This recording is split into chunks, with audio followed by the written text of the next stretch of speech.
All right. All right. Where is the chat thing? There we go. For not allowing minute. What? What did the Hello. Texas Supreme Court do?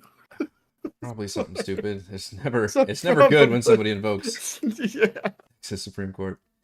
Yeah. Hello and welcome to Chat from the Deep, our weekly live stream post-session discussion. We talk about what just happened during D&D. This is the chat for session 11. So if you've not watched that session yet, please go do that because there will be spoilers. I'm your DM Eric, and joining me we have Gottwald's player Chris. Oh, we got Fortunately, my no big Raven. nut. Oh, we've got nuts. Oregon hazelnuts, lightly salted. That's right. Shout out to Big Nut. Raymond unfortunately has to take care of a sick child, which is why he was in and out of the session. And yeah, we had all kinds of kid aggro between all of us, I think, with ours taking forever to go down. Ours had a late afternoon nap, which did not bode well for putting her out tonight, hence the late start. So apologies for that schedule. Turns out gaming The while late familying, afternoon. yeah, can be a tricky thing. But we persevere. Just like That's you right. all persevered in this underwater combat. Honestly, I liked Yeah. this was a tough one because you, in a rare case, actually pulled off some useful reconnaissance. Mm-hmm. So you knew the situation ahead of Which was done time. last session, though, right? It was done we last session, yeah. Towards like the beginning of last session too, which was a little bit trickier. But that allowed you to actually formulate a plan and kind of execute it. And plans, it's funny because in D&D, they're never very elaborate. They're usually pretty simple, and it's usually one person has to do a thing, and then everybody else is like, all right, we'll try and like ambush. But this one actually went we'll off. react to the thing. You react to the thing, yeah. It's not like usually a multifaceted, like everybody has to split up and do a thing. But I thought you guys did a good job here, and I didn't have any kind of. I had heard you guys rumbling about that, I think, last session, but I wasn't going to plan on putting together like a water map or something like that. I was like, if they want to do something, we'll just throw enemies on the board and work out somewhere, which I thought that worked fine for using that hex grid map. I'll need to remember to take those off the map next time.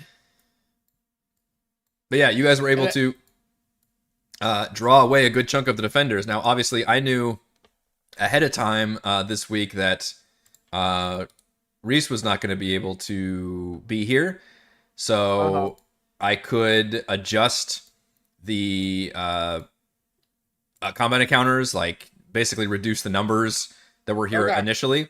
And you did? And I did. And then when you pulled some of them away, you basically reduced them even further from that initial amount of creatures. Yeah.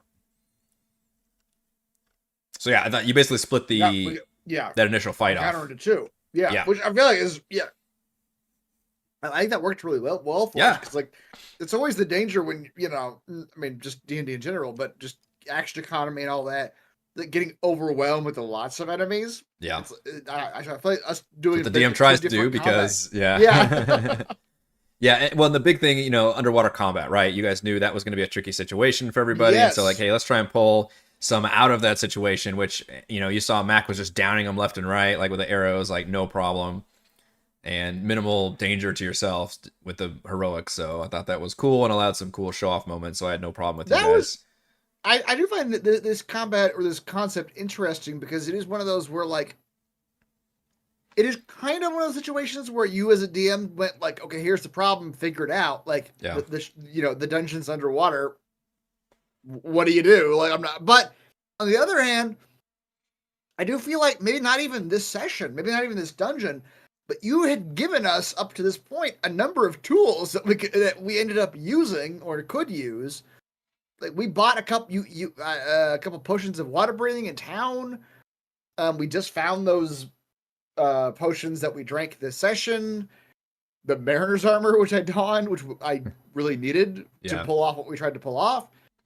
So we ended up having to use a lot of the tools that you had given us up to this point to even engage this dungeon. Because I feel like this dungeon, without any of this magic stuff, this dungeon would be like almost impossible. Just, I'm gonna, as my Minotaur, just gonna hold my breath for 5 minutes and swim down and then have to go back up. That. And that's it's not gonna work. A lot of that is written in the adventure, to be fair. Like because they know there's going to be some underwater stuff going on, and this is the best early case of like, hey, it's a whole little underwater dungeon crawl, and very clearly, like most, because they don't expect player characters like Toril to be able to just do that out of the gate, right? You have to have abilities, right?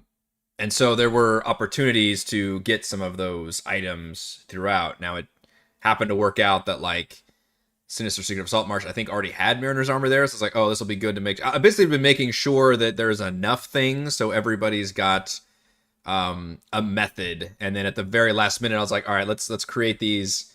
Because initially I don't think there's any loot in the crash ship, so we put I put those potions in there basically. But I thought it was a fun idea to not tell you what potions they were and just kind of have some like iconography on there. Yeah, figure it out. Yeah. But I wanted one of them to be like essentially another kind of potion of water breathing situation just in case. But I think recalled because I was thinking like, all right, I think they have 2 potions of water breathing, and then twirl doesn't matter because you can just go under. This is before you can do underwater no matter what. And then at the worst case scenario, Matt can hold his breath for an hour. And like I remember thinking that like even if I don't give them anything at this point, I think they've got enough stuff. Now you had the Mariner's armor, which helps your swim speed and helps your combat capability, but didn't help your water breathing. Right. And then I was like, on top of that, let's make sure in the Nautiloid they get like one further thing that can help them with that situation. So yeah, I did make sure there's a lot of that in the adventure. The problem though is some of it's out of order. So for example, maybe you might find something in the mine that would give you, some other way to do it, but never went to the mine first. So that gets tricky too. But yeah, there definitely needs to be ways for you guys to be able to do that stuff. It's it's an underwater adventure. It's pointless to give you like, here's an axe that's good in the desert or something. Right. You're right. Yeah. Like, no, I need water shit. Yep. But I liked that. Yeah, I agree. Mad says like he's enjoyed how smooth the underwater combat went. I agree. I think it went really well. Like there wasn't many hiccups where it's like, well, how do we do this, or what's the calculation for this or whatever. Thankfully, this is a case where I think 5e's simplistic advantage disadvantage rule system is just wonderful because it's just hey, and it clearly spells it out. It's like if you don't have swimming speed, then you have disadvantage on basically all your attack rolls unless you use these like 4 specific weapons. And then range attacks, it had other very clearly rules. Hey, you already know like your range limits, and then it misses outside of this range, or it's disadvantage in this range. Like it's actually pretty clear. Unlike a lot of the rules in 5e, not a lot, but some of them. I think the underwater combat rules are actually very clearly spelled out. Now, the interesting one I didn't think of is the spell casting part of it, which I like the fact that, hey, if you can breathe underwater, then you can cast spells. But if you're holding your breath, then you technically would only be able to cast like one spell, and then you're suddenly out of breath. Gasping you're out of breath. Yeah, exactly. Yeah. So that was an interesting conundrum. But the other thing is the 3D battlefield with the top-down map gets very tricky. I wasn't going to try to... Thankfully, it just didn't come up too often. Right. We didn't... Yeah. Yeah, and I wanted you guys to start close enough, I think, where it didn't matter too much. And you guys were able to clear most of the enemies out initially anyway, so there wasn't a whole lot of chaos going on there. But yeah. I do think like starting us within like... within a distance where we could just dash and get there. Yeah. It was better because, if we had been like 120 feet out and the ballistas were shooting, then it's like, okay, then we're going to start the conversation. Yeah, and I have no desire. Yeah. Like, I want to try to use the battle map as much as I can. So, like, I didn't want to start from a huge distance away. I probably should have with them knowing your distance. But also it says, like, hey, your visibility is reduced to, like, 30 feet in clear water.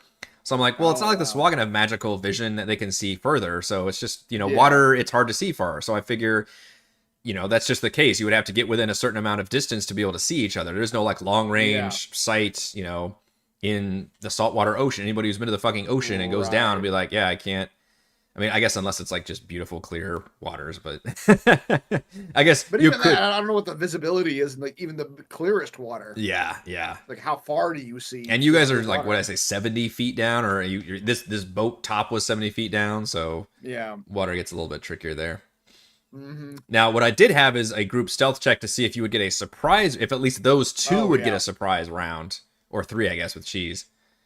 And since you weren't able to beat, which they actually have a pretty good passive perception as the Swagan, if they were able to beat that, then I would have given them to a free surprise round before combat started, but they weren't able to beat that passive perception. I genuinely like the way you handle that. Where it's like we had this plan. Yeah. We were like, okay, maybe they can sneak up and come from different angles. It's like, okay, well, let's let the skill checks decide whether that actually works or not. Yeah. Yep. which it didn't quite, but then you guys still unleashed hell. Honestly, the fights felt a little bit easy in your favor this session, but that's just the way the dice rolled. I honestly don't have... The dice were pretty... I mean, you guys played it tactically well, but you guys rolled so many crits tonight. We didn't roll a single nat 20 last session, by the way, I think. Really? There wasn't a single critical hit. And now all of a sudden in this session we had like 4 or something, which, by the way, we'll be triggering our giveaway on the Discord chat at some point this weekend, because we hit the 21. Nice. For the first time. Yeah, we're session 11, which is quite a bit into this campaign for the first time hitting our giveaway. But yeah, it was crazy with all the nat 20. So you guys were just kicking ass offensively. And then, we made a joke about how that one like boss guy couldn't hit shit. So it was just kind of the way the dice fell, even though you're in their territory, they should have like all the advantages hitting you guys. Instead, just kind of the way the dice went this fight, you guys kind of kicked ass in this one. Mm-hmm. Which was not super how it was supposed to go, but okay with the way the dice explained I do it. like that shatter spell was really good. It was. Like it her, was clutch. like hitting them and their ballistas at the same time. Yeah, ballistas are pretty powerful. Yeah, and I forgot if there were even notes about like if they have, they might actually have hit points, but I was like, you know what, that's just cool. Like, how often do you get to actually use a spell that specifically says, hey, it deals damage to objects as well? Like, how shitty would that be? Like, well, it don't quite destroy them. Like, come on. Yeah. I'm not pulling that.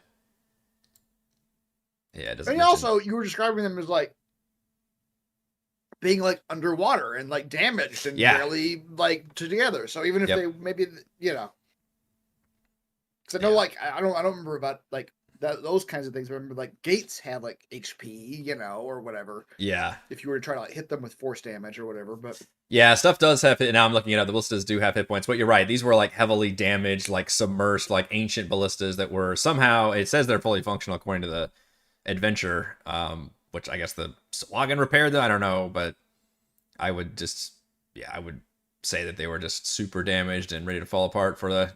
But again, it's like you were saying, like it's like a creative use of a spell. It kind of sucks to do that and be like, all right, and now you're halfway through. You're right. Whatever, I'm giving like creative. I'm giving DM advice to everybody now, but like, hey, if your players do that and you're like, oh, that doesn't quite destroy it, like, let it destroy them. Like, that's a cool use of that spell. And I mean, shit, it's a second level spell slot too. It's like they spent a good amount of resource doing that. Yep. Yeah, no one failed the cold water which I'll have to keep track of that. But I had. Now it's going to have to be a little bit staggered because Gottwald has been in the water a little bit longer, which is why I just had him roll. So now I have to make sure to track it like... right? Huh? No. I'm the only one so far, right? Yeah, but next time when I figure enough time has elapsed, it'll have to be just the other two and not you, so that they haven't been in the water quite as long. The frigid cold water. I thought we'd make it a little bit farther, but we unfortunately got a late start tonight, so we just got through basically the one. Even though you made it to like technically like 3 different rooms, I think, in this area, but it was just the one. Just passing through as part of the combat. Yeah, I guess it's true. We did kind of go down multiple rooms.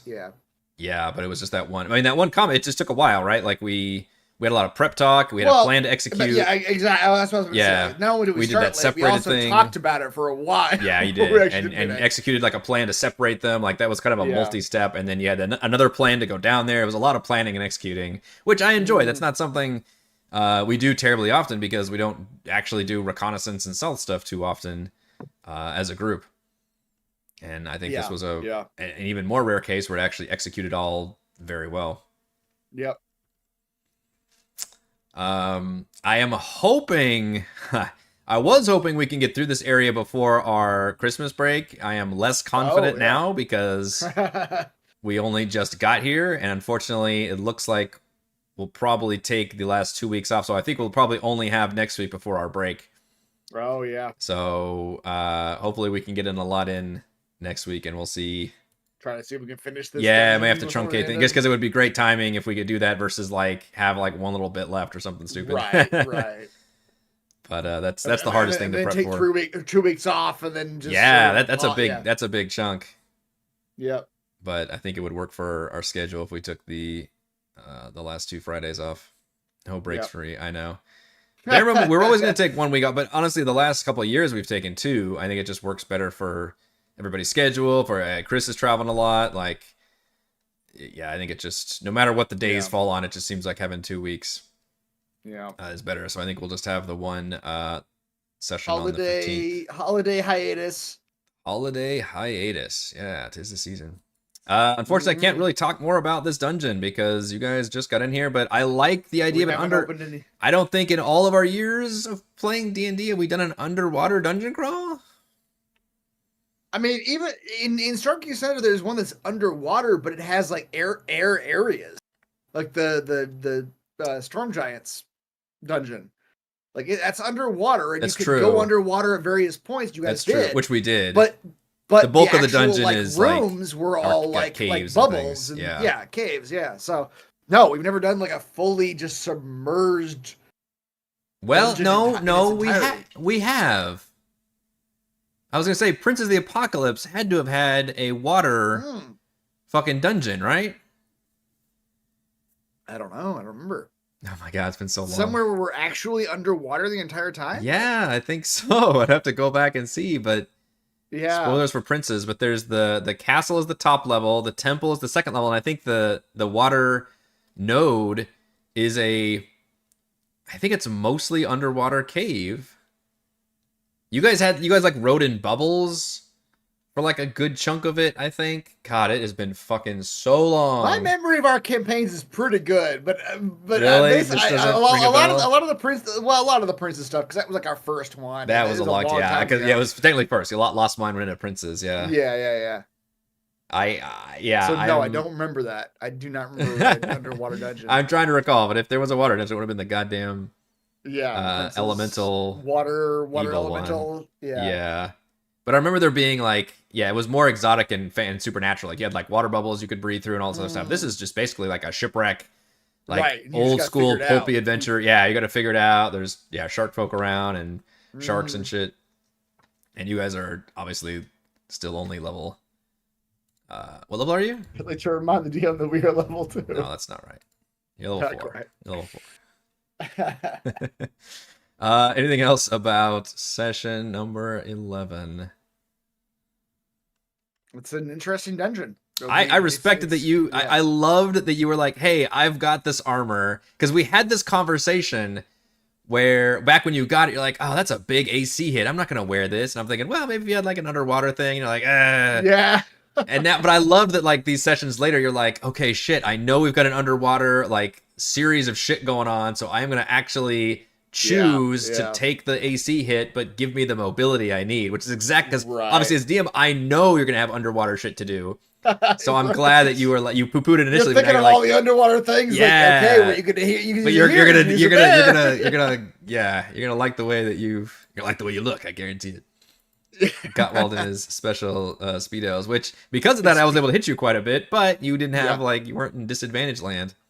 Exactly. I feel like That's a I was sad way land. more effective Yeah, down there than I would have been if I had been full plate mail, yeah, slowly, moving my way through the shit. yeah. But if you go back and look at you like looting there, you're like, oh, this is a shitty piece of armor. I'm not gonna wear this for the trade off. I'm like, well, normally no, but if you know you're gonna be underwater, which there will be opportunities for that. That is interesting because a lot of these sort of like situational items, you don't know you're going to be in the situation until it's too late, right? Like Yeah, you don't that's know. true. You're like, oh, I wish I had. I've got Yeah, a fire resistance thing, pants, fire resistance pants. But you don't know you're going to be in a firefight until pants like are on you're fire. in the firefight. Yeah. And it's like, well, now it's too late. or you'll get the item after. Or after, You'll get your yeah. fire pants after fighting the fire dragon. You're like, well, Exactly. great.